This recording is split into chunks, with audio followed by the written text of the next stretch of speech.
extend a warm welcome to you all for another virtual assembly on the occasion of Janmashtami. Janmashtami is the birthday of Lord Krishna.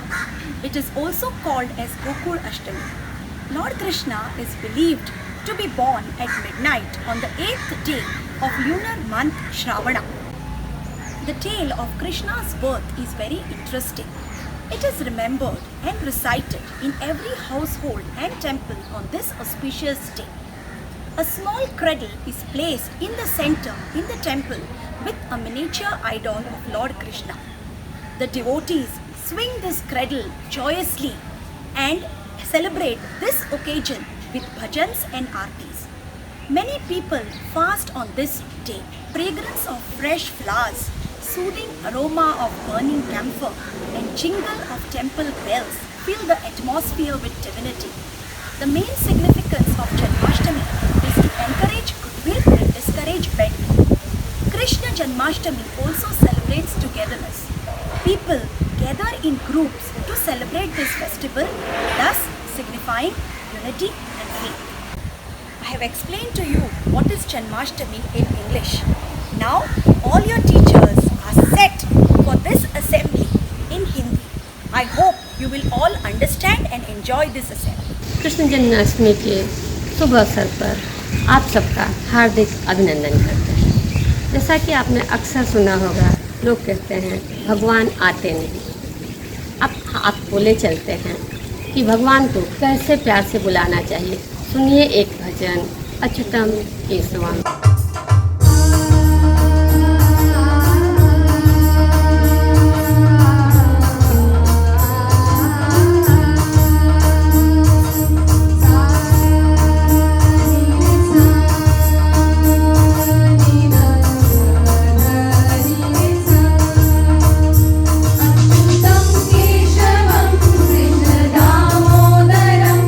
Ram नारायणं जानकी वल्लभम्।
श्री कृष्ण का जन्म भाद्रपद के कृष्ण पक्ष के अष्टमी के दिन जेलखाने में 12 बजे रात को हुआ था। इनकी माता का नाम देवकी और पिता का नाम वासुदेव था। ईश्वर में लोगों की भक्ति और आस्था थी।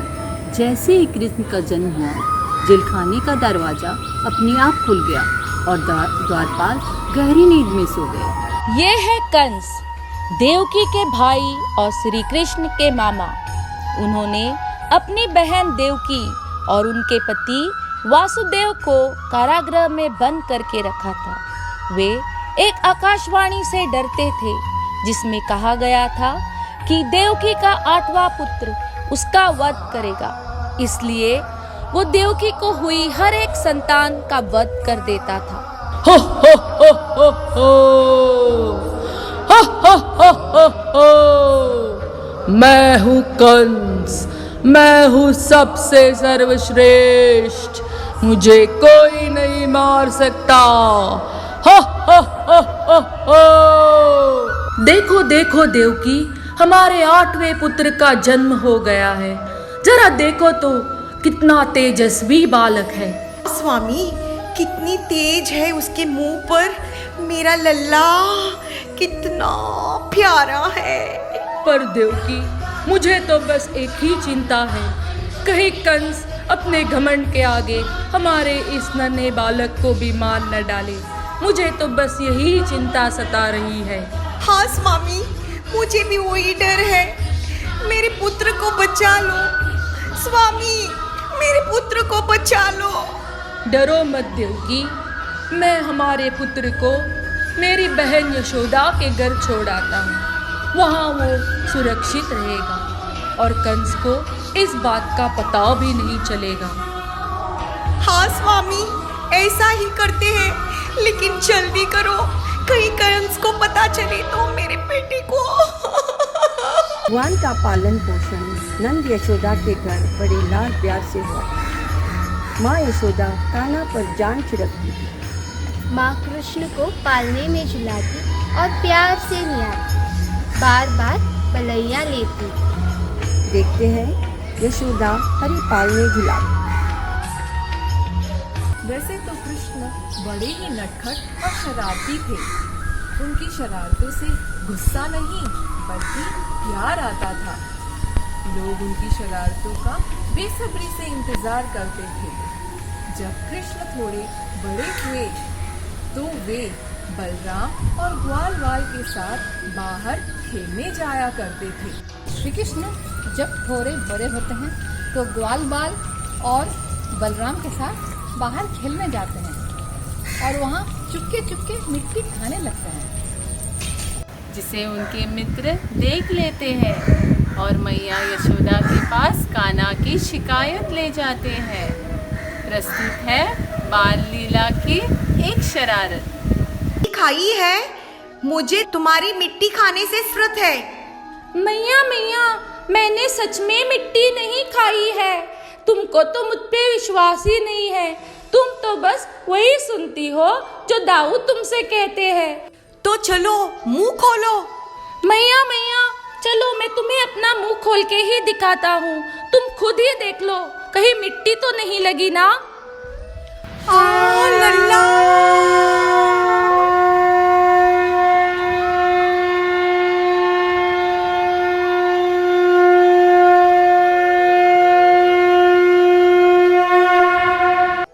जैसा कि आप सब जानते हैं, कृष्ण गोपियों को हमेशा छेड़ा करते थे। गोपियाँ भी खुश होकर रास लीला रचाया करती थी। अब आप देखिए झूमती नाचती गोपियों के साथ एक मनमोहक नृत्य। ढोल बाजे धाय धाय धम धम ढोल।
चलते हैं यमुना नदी के तट पर।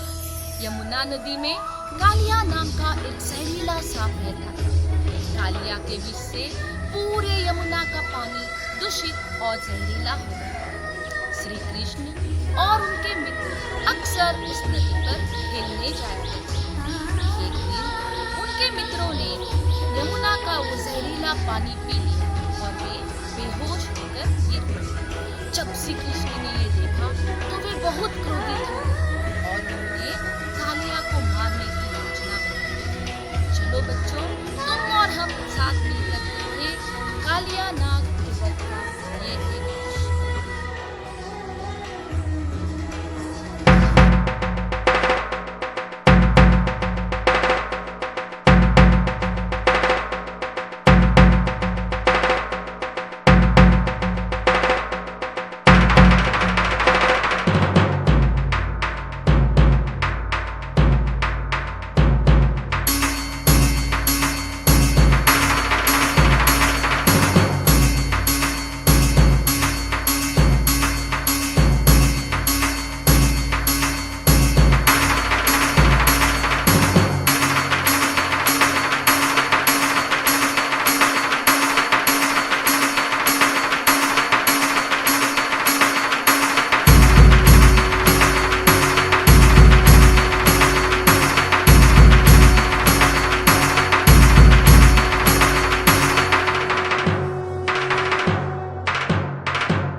जैसा आप जानते हैं कि भगवान श्री कृष्ण को दही, मक्खन, छाछ बहुत पसंद था। मक्खन चुराकर खाने की वजह से ही उन्हें मक्खन चोर भी कहते हैं। गोवा में इस दिन भोग में पोहे चढ़ाने का प्रचलन है।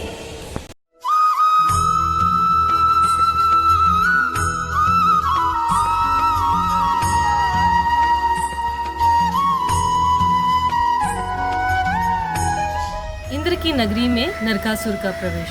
भगवान श्री कृष्ण ने कई दैत्यों का वध किया था, उनमें से एक था नरकासुर।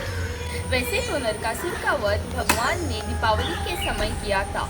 आपके इसी विशेष रुचि को ध्यान में रखते हुए हम आपके लिए लेकर आ रहे हैं नरकासुर वध का दृश्य।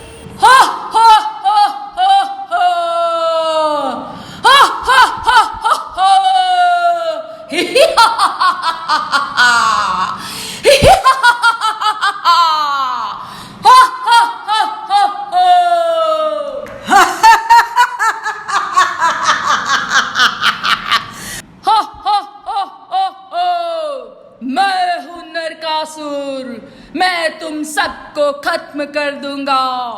मैं हूं सबसे ताकतवर, मेरे आगे कोई जीत नहीं सकता। सैनिकों, उन बालकों को पकड़ के मेरे सामने लाओ। हो हो हो। जो हुकुम सरकार।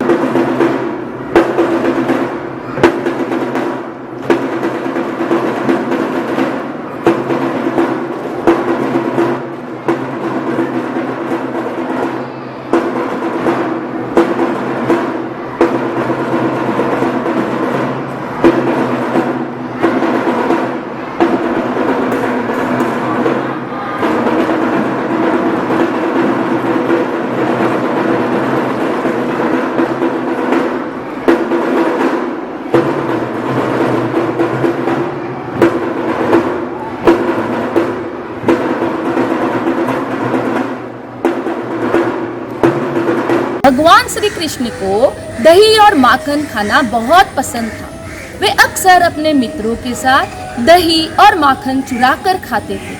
चुराते समय बहुत हंडियां भी टूट जाती थी। तो चलिए अब आपको दिखाते हैं बटकी फोड़। गोविंदा आला रे आला, जरा मटकी संभाल ब्रिज वाला।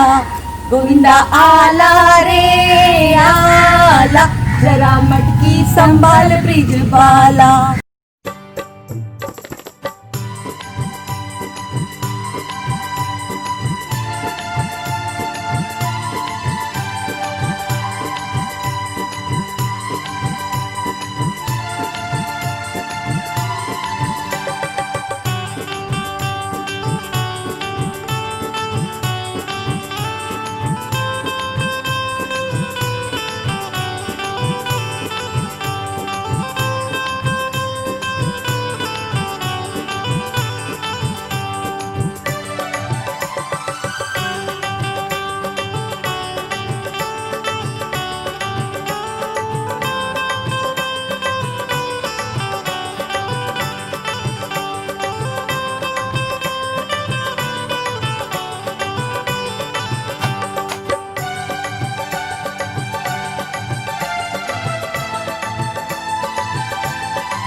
आशा है कि आप सबको हमारा ये छोटा सा प्रयास पसंद आया होगा। इसी आशा के साथ अगले साल हमेशा की तरह आप और हम एक साथ जन्माष्टमी स्कूल में मनाएंगे। आप सभी को जन्माष्टमी की ढेर सारी शुभकामनाएं।